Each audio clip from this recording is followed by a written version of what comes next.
കാരണം കഴിഞ്ഞ 7 വർഷമായി സാധാരണക്കാരായിട്ടുള്ള പാവപ്പെട്ട ആളുകൾക്ക് 60 വയസ്സ് കഴിഞ്ഞാൽ സംരക്ഷിക്കേണ്ട ഉത്തരവാദിത്വം ഗവൺമെന്റിനാണെന്നും അവർക്ക് കുറഞ്ഞത് 10,000 രൂപയെങ്കിലും പെൻഷൻ കൊടുക്കണമെന്നും ആവശ്യപ്പെട്ടുകൊണ്ട് സെക്രട്ടേറിയറ്റ് പടിക്കലും എല്ലാ ജില്ലാ കേന്ദ്രങ്ങളിലും ധർണകളും സത്യാഗ്രഹങ്ങളും ഒക്കെ നടത്തുകയും സാധാരണ ജനങ്ങൾ അമ്പരന്ന് പോകുന്ന തരത്തിൽ 63 രൂപയിൽ നിന്നും 620 രൂപയായി അവർക്ക് ശമ്പളം വർദ്ധിപ്പിച്ചിരിക്കുകയാണ്. ഞങ്ങൾ അതിനോടൊന്നും പരാതി പറയുകയല്ല ചെയ്യുന്നത്.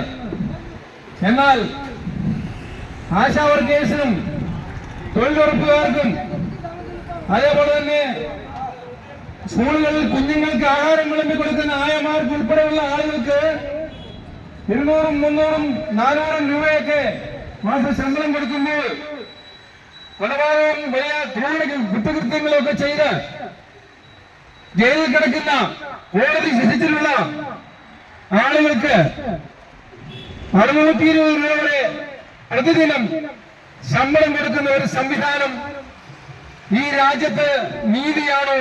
തുല്യനീതി നടപ്പാക്കേണ്ട ഗവൺമെന്റുകൾ ഇതാണോ നടത്തേണ്ടത് എന്നാണ് ഞങ്ങൾക്ക് ചോദിക്കാനുള്ളത്. 60 വയസ്സ് കഴിഞ്ഞ ആളുകൾ ഈ രാജ്യത്തിന് വേണ്ടി തന്റെ കുഞ്ഞുങ്ങളെ വളർത്തുകയും തൊഴിലെടുക്കുകയും നികുതി കൊടുക്കുകയും ചെയ്തുകൊണ്ടിരിക്കുമ്പോൾ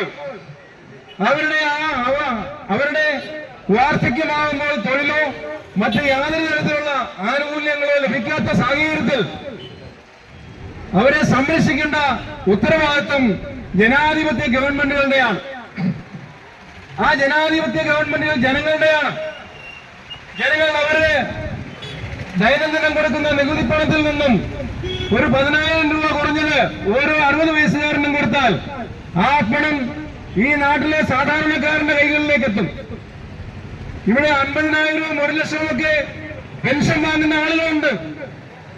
അങ്ങനെ വാങ്ങുന്ന പെൻഷൻ അവരത് നിക്ഷേപങ്ങളിലേക്ക് കൊണ്ടിടുകയും 30 വർഷം ജോലി ചെയ്യുന്ന സർക്കാർ ജോലിക്കാരും അതുപോലെ തന്നെ നമ്മുടെ നാട് ഭരിക്കുന്ന രാഷ്ട്രീയക്കാരും ഒക്കെ തന്നെ അവരുടെ കുഞ്ഞുങ്ങളുടെ കാര്യവും അവരുടെ കുടുംബത്തിന്റെ കാര്യവും ഒക്കെ സെക്യൂരിറ്റി ആക്കി കഴിഞ്ഞതിന് ശേഷമാണ് അവർക്ക് പെൻഷൻ ആകുമ്പോൾ വലിയൊരു തുക കൊടുക്കുന്നതിനോടൊപ്പം അവർക്ക് 50,000, 1 ലക്ഷമൊക്കെ പെൻഷൻ കൊടുക്കുന്നത്. ഈ പെൻഷൻ തുക ഡിപ്പോസിറ്റ് ചെയ്യപ്പെടുകയാണ്. സാധാരണക്കാരായ ആളുകൾക്ക് 10,000 രൂപ പെൻഷൻ ലഭിക്കുകയാണെങ്കിൽ അത് ഈ കാണുന്ന കടകളിലൊക്കെ തന്നെ അത് വീണ്ടും വരികയും സർക്കാരിന് 3 പ്രാവശ്യമെങ്കിലും കുറയാതെ നികുതി ലഭിക്കുകയും ചെയ്യും. ഒരു സാധാരണക്കാരനായ ഒരാളുകളുടെ വീട്ടിൽ 10,000 രൂപ പെൻഷൻ ലഭിച്ചാൽ അടുത്ത് കിടക്കുന്ന ഒരു ഓട്ടോറിക്ഷയ്ക്ക് ഓട്ടം കിട്ടും, മെഡിക്കൽ സ്റ്റോറിലേക്ക് മരുന്ന് വാങ്ങാൻ ഉപയോഗിക്കും, ആധാർ സാധനങ്ങൾ വാങ്ങിക്കാൻ ഉപയോഗിക്കും, ദൈനംദിന ജീവിതത്തിന്റെ ആവശ്യങ്ങൾക്ക് വേണ്ടി അത് ഉപയോഗിക്കപ്പെടുമ്പോൾ അത് സമൂഹത്തിന്റെ നന്മയ്ക്കായി വീണ്ടും പ്രയോജനപ്പെടുകയും ചെയ്യും. എന്നാൽ 50,000, 1 ലക്ഷമൊക്കെ പെൻഷൻ വാങ്ങുന്ന ആളുകൾ അവർക്ക് അതിന്റെ ഉപയോഗമില്ലാത്തതിനാൽ അത് നിക്ഷേപങ്ങളാക്കി മാറ്റി ഡെഡ് മണിയായി മാറുകയാണ്. രാജ്യത്തെ ഇന്ന് നിങ്ങൾക്കറിയാം, നമ്മുടെ നാട്ടിൽ നിങ്ങളൊരു 100 വീടെടുത്താൽ 70ഓളം വീടുകളിൽ നിന്ന് യുവാക്കളാരുമില്ല, ചെറുപ്പക്കാരായിട്ട് ആരുമില്ല. എന്തുകൊണ്ടാണ്?